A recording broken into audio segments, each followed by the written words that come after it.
Hello বন্ধুরা, good morning. তো দেখো বসে পড়েছি রান্না বান্না নিয়ে, প্রতিদিনকার কাজ আমার। তো এই দেখো প্রথমেই কি নিয়ে এসছে দেখো বাজার থেকে, পাইপ পাঁপড়। কালকে থেকে বৃহস্পতিবার শুরু, তো পাঁপড় খাওয়াও শুরু হয়ে যাবে। তো এই যে পাঁপড়, আর এই দেখো বাহ, এত বড় মূলো খেতে পারবো বন্ধুরা? এই যে মূলো, এটা একদমই ছোট, এই মূলোটা তাও ঠিক আছে, বুঝছো? যে দুখানা মূলো এনেছে, আর কি এনেছে দেখো, সিজনের প্রথম শাক, পালং শাক। এই যে এক হাতে নিয়ে এসছে, সব দিয়ে হবে।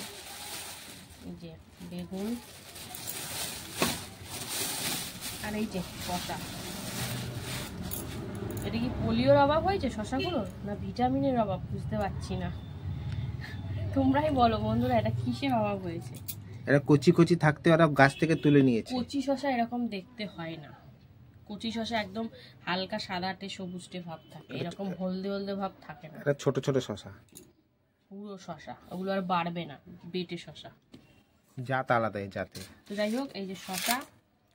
আর চলো দেখি এবার প্যাকেটে কি রয়েছে।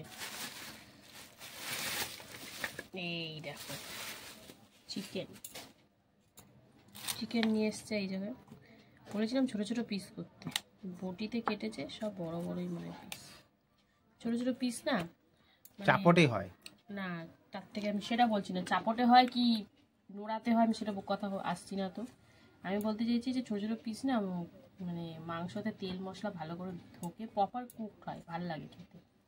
তো যাই হোক, এই দেখো দুটো লেগ একসাথে, 3টে লেগ আছে আজকে, 3টে লেগ, বাবা একটা কাইটে দিছে। তো আজকে তো জমে যাবে বন্ধুরা, বুঝতেই পারছো। এই যে মাংস, কোথায় গেল আরেকটা, দেখতে পাচ্ছি না। যাই হোক আছে ভিতরে, এই যে যে যে যে কেটে দিয়েছে, তার পাটা শুরু রয়েছে। তো এই তো মাংস, হ্যাঁ এইরকমই, এইখানটা আরেকটা টুকরো গরম করে ছোটো ছোটো ভালো লাগে। তো চলো মাংসটা ধুতে হবে। মাংসটা ধোয়া তো জানো আমার কাজ না, ওটা কর্তমশাইয়ের কাজ। তো যাই হোক মাংসটা ধোবে, আমি মাংসটা অত ভালো করে ধুতে পারি না, আমার ঘিন ঘিন করে। যাই হোক এখন এই সবজিগুলো কাটবো। তো চলো, বেশি কিছু রান্না হবে না, মাংস আর শাকই হবে। তোমাদের আজকে পুরো কী রান্না হবে বলেই দিলাম আগেই, আর কীভাবে করি সেটা তো দেখাবোই। তো চলো হাতটা ধুয়ে আসি, তারপরে শাকটা কাটবো। তো বন্ধুরা এই যে শাক কাটতে বসে গেছি, পালং শাক একদম কচি কচি। তো এই সিজনে প্রথম আনলো পালং শাক, খেতে ভালোই লাগে। তো আমার আবার শীষ পালংটা বেশি ভালো লাগে, কিন্তু কর্তমশাই ভালো লাগতো না আগে। তো আগের বছর থেকে দেখছি শীষ পালংটা বেশ জমিয়ে খাচ্ছে, মানে কিছুদিন পর যখন শীষ পালং দেখবে তখন কিন্তু এই পালংটা অত নিয়ে আসবে না, দেখবে তোমরা বন্ধুরা। শীষ পালংটা বেশ ভাল লাগে খেতে, আমার তো খুব ভালো লাগে, কারণ ডাটা ডাটা থাকে। আমার যেই খাবার একটু ঝামেলা আছে সেই খাবারটা বেশি ভালো লাগে, যেমন মাছের কাঁটা থাকবে সেই মাছ ভালো লাগে সেরকম। যাই হোক এই যে চলো শাক কাটা চলছে, আর এদিকে দেখো মাংসের আলু কেটে জলে ভিজিয়ে রেখেছি, আর এখানে দুটো আলু রেখেছি শাকের মধ্যে দেবো, তাই জন্য শাকের সবজিটা আলাদা কেটে রাখবো, তারপরে শাকটা পরে দেবো। মানে না শাকটা একদম নুয়ে নেতিয়ে যাবে, কাদা কাদা ভাব বেশি হয়ে যাবে। তো সবজিটা আগে একটু করে তারপরে শাকটা দিতে হবে। তো চলো শাকটা কেটে নিই, তারপর আবার মূলো বেগুন টেগুন কাটবো। তো এই যে একদম কচি দেখো শাক, সুন্দর শাক একদম, এই দেখো জল মারাও নেই মনে হয় বেশি। তো চলো সবজিগুলো মানে শাকটা কেটে নিই, তারপরে আবার আসছি বন্ধুরা। এ দেখো পালং শাক কেটে নিয়েছি, সাথে আদা রসুন পেঁয়াজ টমেটো, মাংসের আলু তো আগেই কেটে নিয়েছিলাম। আর এখন এই যে পালং শাকে যে সবজিগুলো দেবো সেগুলো কাটছি। চলো বেগুনটা কাটি, বাবা বেগুনটা এরকম কেন? যাই হোক কিন্তু কচি আছে দেখো বন্ধুরা, বেগুনটা একদম কচি বেগুনটা। যাই হোক এই যে বেগুনটাও কেটে নিলাম, আর মূলোটা একটু ছাড়িয়ে রেখেছি, এই দেখো এবারে দিয়ে দেবো একদম সুন্দর করে। তো মূলো দিয়ে বেগুন দিয়ে একটু সিম হলে জমে যেত, বুঝতেই তো পারছো কর্তমশাই হয়তো পাইনি বা আনেনি। যাই হোক শিম বেগুন মূলো দিয়ে হেভি লাগে পালং শাক খেতে। পালং শাক একটু মূলো দিলে একটু অন্যরকম টেস্ট লাগে, তাই না? তো যাই হোক, এই যে মূলোটা দিয়ে দিলাম, মূলো শাকটাও কিন্তু দিয়ে দেবো। ওই দুটো মূলো শাক দিয়ে আর কি ভাজা করবো, তাই না? এই যে মূলো শাকটাও দিয়ে দেবো।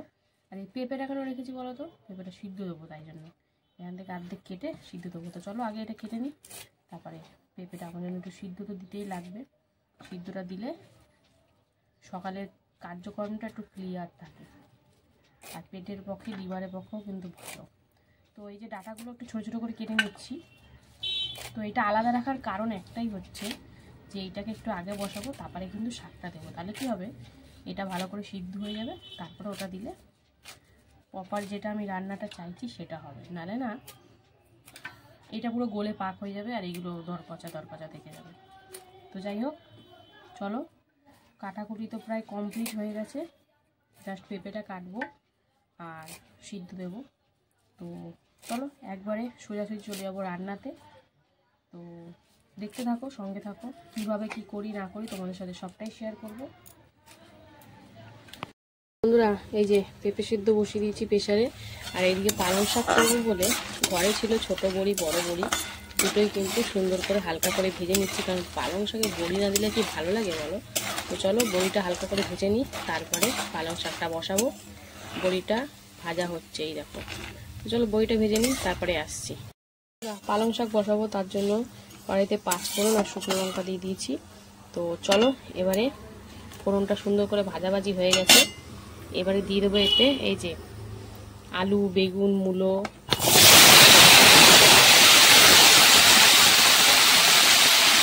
একটু শিম কুমড়ো হলে একটু জমে যেতে, তাই না? যাই হোক, আপাতত খাওয়া শুরু হলে এরপরে আরও সুন্দর করে হবে। তো চলো সুন্দর করে নাড়াচাড়া করে নিচ্ছি। এগুলো একটু সিদ্ধ হলে তারপরে এতে পালং শাক দেবো। পালং শাকটা এখনই দিলাম না। তো চলো একটু হালকা ভাজাভাজি হোক, তারপরে এতে লবণ হলুদ সব অ্যাড করবো। সঙ্গে থাকো, দেখতে থাকো। এতে দিয়ে দিলাম এবারে লবণ হলুদ কাঁচা লঙ্কা আর একটুখানি সামান্য জিরের গুঁড়ো। তো চলো সব দিয়ে এটা হালকা করে একটু মিশিয়ে নিই। তো দেখেছো যেহেতু মানে কী বলে শাক আছে, মূলো শাক, তো সামান্য একটু জল বেরিয়েছে। আর আমি এতে কিন্তু এক্সট্রা করে কোনো জল দেবো না, কারণ এই হলুদটা দেওয়ার পরে লবণটা দেওয়ার পরে একটু হালকা ভাজা করে একটু পরেই পালং শাকটা দিয়ে দেবো। তাহলে পালং শাকের যে জলটা বেরোবে সেটা দিয়ে কিন্তু সবজিগুলো সিদ্ধ হয়ে যাবে আর রান্নাও হয়ে যাবে। তো চলো একটু হালকা ভাজা ভাজা মানে শুকনো শুকনো ভাবটা হোক, তারপরে এতে পালং শাকটা দেবো। পালং শাকে বেশি কিছু মশলা দিলে কিন্তু ভালো লাগে না, হালকা পাতলা মশলাতেই পালং শাক টেস্টি হয় আর উপকারটাও পাওয়া যায়। তো চলো এটা এদিকে হোক, তারপরে আসছি। এই যে মাংসের আলু ভাজা হচ্ছে, তো হলুদ দিয়ে চলো লাল লাল করে ভেজে নিই, উল্টে পাল্টে এখন সুন্দর করে। মাংসতে আলু না দিলে সেই মাংস যেন মাংসই খেলাম না মনে হয়, তাই না? যারা আলু প্রেমী অবশ্যই। তো যাই হোক, এই যে এদিকে আলু ভাজা হচ্ছে আর এদিকে দেখো পালং শাকটা দিয়ে দিয়েছি। তো এখন কিন্তু জল বেরাবে আর এই জলেই কিন্তু রান্নাটা হবে। তো চলো একটু মজে যাক, তারপরে নাড়াচাড়ি করবো না, এখন নাড়াচাড়ি করলে পড়ে যাবে। চলো দুদিকেই দুটো রান্না বসিয়ে দিয়েছি, জোর কদমে রান্না হচ্ছে। এই যে লাল লাল করে মাংসের আলু কিন্তু ভাজা কমপ্লিট, আর এইদিকে দেখো শাকটা মজে গিয়ে কতটা জল বেরিয়েছে দেখো বন্ধুরা। এই জলেই কিন্তু রান্না হবে। চলো একটু নাড়াচাড়া করে নিই, নাড়াচাড়া করে নিলাম। চলো এবার সেদ্ধ হওয়ার পালা, আলু মূলো টুলোগুলো। তো এখন ঢাকা দিয়ে একদম লো ফ্লেমে রান্না করব, যাতে ঝোলটা সিদ্ধ হওয়ার কাজে ভালোভাবে লাগে যায়। তো চলো এটা হোক, ততক্ষণে এদিকে এটা নাবিয়ে মাংসটা বসাই। তো এটা প্রপার যখন হবে তখন তোমাদেরকে দেখাবো সেদ্ধ হওয়ার পর। তো দেখতে থাকো, এটা ঢাকা দিয়ে দিই। তো বন্ধুরা আলুটা ভেজে এরপরে দেখো কড়ার মধ্যে দিয়ে দিয়েছি পেঁয়াজ। তো পেঁয়াজটা কিন্তু সুন্দর করে নরম হয়ে গেছে। তো চলো এবারে চিকেনটাও দিতে হবে। তো চলো একে একে চিকেনগুলো দিয়ে দিই। এই যে একটু ছোটো ছোটো করে নিয়েছি, ছোটো ছোটো করলে বেশ ভালো লাগে, মশলাপাতিগুলো ঢোকে তো বেশ ভালো লাগে। তো চিকেনটা দিয়ে দিলাম, তারপরে সুন্দর করে ভাজাভাজি চলবে, একদম হালকা করে ছোটো ছোটো করে নিয়েছি। এর থেকেও অনেকে ছোটো ছোটো করে, মোটামুটি রেখেছি কারণ এটা ভাজার পর আরও ছোটো হয়ে যাবে। তো চলো সুন্দর করে এবারে ভাজাভাজি করে নেব, তারপরে মশলাপাতি দিয়ে দেবো। তো চলো হালকা করে ভেজে নিই, তারপরে আসছি। বন্ধুরা এই যে দিয়ে দিয়েছি টমেটো, হলুদ আর লবণ। তো চলো সব দিয়ে আবার একটু মিশামিশি করে নিই। তো তারপরে মশলাপাতি দেব। চলো হলুদ দিয়ে, টমেটো দিয়ে আর লবণ দিয়ে একটু ভাজাভাজি হোক, টমেটোগুলো নরম হোক, তারপরে মশলাটা দেব। তো সঙ্গে থাকো বন্ধুরা। এই যে হলুদ দিয়ে ভালো করে ভাজাভাজি করে এবার দিয়ে দিলাম জিরের গুঁড়ো, ধনের গুঁড়ো আর কাশ্মীরি লঙ্কার গুঁড়ো। সব গুঁড়ো মশলা দেওয়া কমপ্লিট। এবারে কি দেবো, এই যে আদা, রসুন, কাঁচা লঙ্কা একসাথে পেস্ট করে নিয়েছিলাম, তো সেটাও দিয়ে দিলাম। এগুলো দেওয়ার পর সুন্দর করে মিশিয়ে কষিয়ে নিতে হবে। তো তোমরা জানোই আমি তেলের ভাগটা একটু কমই দিই, কারণ এই চর্বিগুলো দিয়ে তেল বেরাবে, কষতে কষতে দেখতে পাবে তোমরা। তো চলো সুন্দর করে সব কিছু মিশিয়ে নিই, আর তারপরে মেশানোর পর কি কষানোর পালা। তো চলো, এখনও চিকেন মশলাটা দেওয়া বাকি, সবই মোটামুটি দেওয়া হয়ে গেছে, চিকেন মশলা গরম মশলাটাই বাকি। তো চলো এটা সুন্দর করে কষিয়ে নিই, তারপরে আসছি। বন্ধুরা সব কিছু কিন্তু সুন্দর করে সেদ্ধ হয়ে গেছে। এই দেখো মূলো, আলু আর বেগুন তো সিদ্ধ হয়েই যায়। তো চলো এবারে আমি এতে দিয়ে দিচ্ছি ভেজে রাখা বড়ি, আর দেবো কি পালং শাকে তো একটু চিনি না দিলে হয়, তরকা করেই দিলাম চিনি। তো চলো সব দিয়ে আবারও কিন্তু 2-3 মিনিট মতো একটু রান্না করে নেবো, কারণ বড়িটা একটু জুসি ভাবটা আসবে তাহলে। তো চলো সুন্দর করে, একদম কি সুন্দর লাগছে দেখতে, তাই না? তো চলো প্রপার নামানোর সময় তোমাদেরকে দেখাবো কেমন হলো ব্যাপারটা। এখন ঢাকা খুলেই কিন্তু 2-3 মিনিট মতো একটু রান্না করে নেবো। বন্ধুরা এই যে চিকেনের মধ্যে দিয়ে দিলাম চিকেন মশলা আর গরম মশলা, তো দিয়ে আবার সুন্দর করে কষিয়ে নেব। তারপরে ভাজা আলুটাও দিতে হবে আবার। তো চলো সুন্দর করে কষাকষি হোক। আর কষা দেখলেই আমার মেয়েটা বলে দাও দাও, শরীরটা খারাপ বলে ওকে এখন দিচ্ছি না, কারণ কষাতে তো প্রপার পুরোপুরি সিদ্ধ হয় না। তো যাই হোক, এখন দেখো সুন্দর করে কষিয়ে নিই, তারপরে আলুটা দেবো, দেখতে থাকো। এই যে পালং শাক কিন্তু একদম রেডি, দেখতেই পাচ্ছেন শুকনো শুকনো করে নিয়েছি। তো চলো পালং শাকটা নাবিয়ে নিই। আর এদিকে কিন্তু এই যে চিকেন হচ্ছে বলতে কি কষে গেছে। চলো এবারে এতে দিয়ে দেবো এই যে আলুটা দিয়ে আবার একটু কষিয়ে নেবো 2-3 মিনিট মতো। চলো আলুটা সুন্দর করে দিয়ে দিই, মানে মিশিয়ে নিই, তারপরে অল্প করে জল দেবো, খুব বেশি ঝোল করবো না। তো চলো আলুটা দিয়ে একটু কষিয়ে নিই, তারপরে আসছি। তত কিন্তু পালং শাকটা একটু নামিয়ে নিয়ে আসছি। বন্ধুরা এই যে সুন্দর করে কষিয়ে অল্প করে জল দিয়ে দিয়েছি। তো চলো এবারে সেদ্ধ হওয়ার অপেক্ষা, আলু আর চিকেনটা সুন্দর করে সিদ্ধ করে নেব। তো চলো এটা প্রপার সিদ্ধ হোক, তারপরে কেমন হলো না হলো তোমাদের সাথে শেয়ার করব। তো দেখতে থাকো, সঙ্গে থাকো বন্ধুরা। এই যে চিকেনের আলু কিন্তু সুন্দর করে সিদ্ধ হয়ে গেছে, আর চিকেনটা তো সব দিয়েই দিয়েছি দেখেছোই। আর গ্রেভিটা দেখেছো হালকাই করে, মানে খুব বেশি পাতলা করিনি, গাঢ় করেই করেছি। তো এরই সাথে কিন্তু আমার রান্না বান্না কমপ্লিট হয়ে গেছে। তো আজকের মতন দুপুরের মতন রান্না বান্না কমপ্লিট। আবার তোমাদের সাথে দেখা হবে দুপুরের খাবারের ভিডিও নিয়ে। ততক্ষণের জন্য সবাই সুস্থ থেকো, ভালো থেকো। আর চিকেনটা দেখো এখন একটু লাল লাল ঝোলগুলো উঠছে, মানে তেল মশলাগুলো। তো চলো এখনের মতন টাটা, আবার চলে আসবো দুপুরে খাবার ভিডিওতে। হ্যালো বন্ধুরা, শুভ দুপুর। প্রতিদিনকার মতো কিন্তু দুপুরের লাঞ্চ থালি নিয়ে চলে এসেছি। তো আজকে হচ্ছে বুধবার, আর বুধবার মানে কিন্তু কর্তামশাই ছুটির বার। তো চলো আজকে মেনুতে কি কি রেখেছি প্রথমেই দেখে নেব। তো বন্ধুরা ভিডিওটা দেখতে থাকো, আশা করি ভালো লাগবে।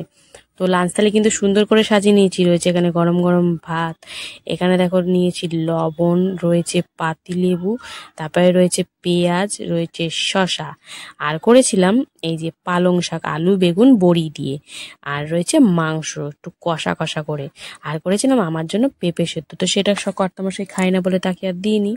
তো চলো কর্তামার সাথে একদম রেডি খাওয়ার জন্য। তো দেখো পালং শাকের চচ্চড়ি এই শীতের সিজনে প্রথমবার খাওয়া হচ্ছে। তো কত মাছের তো সুন্দর করে মেখে নিল। আর বড়ি দিলে, বড়ি তো দিতেই হবে, পালং শাক মানে বড়ি, বড়ি না দিলে কিন্তু ভাল লাগবে না। তো বড়ি দিয়ে কিন্তু সুন্দর করে পালং শাকটা করেছি। তো কত মাসে তো মেখে চোখে সুন্দর করে খাচ্ছে। আর পালং শাকটা এই সিজনে খুব সুন্দরই লাগে খেতে, আর পালং শাকটা সত্যিই ভালো লাগে খেতে। তো কত মাসে তো মেখে চোখে সুন্দর করে খাচ্ছে। আলু, বেগুন, বড়ি, মূলো দিয়ে করা। আর পালং শাকে মূলো দিলে আরো বেশি ভালোই লাগে। তো দেখো পালং শাক দিয়ে খাওয়া কমপ্লিট। এবার হচ্ছে মাংস, যেটা আমি একটু গামাখা গামাখা করেছি, মানে কষা টাইপের করেছি, খুব একটা পাতলা ঝোল করিনি। তো দেখো সুন্দর করে চিকেনটা ঢেলে নিল ভাতের মধ্যে। এবারে কিন্তু মাখামাখি চলছে, এই দেখো। তো চলো চিকেনগুলো আগে সাইড করে নিচ্ছে, তারপরে মনে হচ্ছে মাখবে। হ্যাঁ, এই যে মাখামাখি চলছে। এবার একটু লেবু চিপে নিল, আর সাথে নিয়ে নিয়েছে লবণ দিয়ে, আলু দিয়ে চটকে প্রথমে একটু ট্রাই করে নিল, বলল বেশ ভালোই লাগছে, গামাখা গামাখা কষা কষা। তো সুন্দর করে মেখে চুকে খাওয়া শুকে তারপরে এই যে চিকেন লেগ পিস, এটা না খেলে কি হয় বলো বন্ধুরা। চিকেন লেগ পিসে দেখো আবার কামড় দিল। আর মাংসটা সত্যি শুকনো শুকনো, মানে মুরগির মাংস না একটু গামাকা গামাকা কষা কষাই ভালো লাগে, ঝোল খুব একটা ভালো লাগে না। কিন্তু কিছু করার নেই, মাঝে মাঝে ঝোলও করতে হয়, কেন সবসময় তো শুকনো খাওয়াটা সম্ভব না। তো দেখো শসা দিয়ে পেঁয়াজ দিয়ে খাওয়া দাওয়া চলছে। তো এবারে কিন্তু মনে হচ্ছে সব মিশিয়ে খাবে। হ্যাঁ, আলু নিল, একটু চিকেন নিল, আর নিয়ে নিল তারপরে পেঁয়াজ, রয়েছে এখানে শসা। তো সব দিয়ে কিন্তু সুন্দর করে মুখে পুরে দিল। তো খাওয়া দাওয়া এখানেই মোটামুটি চলছে। তো তোমাদের কেমন লাগলো আজকে দুপুরের খাওয়া দাওয়া অবশ্যই কমেন্টে জানিও। ভালো লাগলে লাইক কমেন্ট শেয়ার করে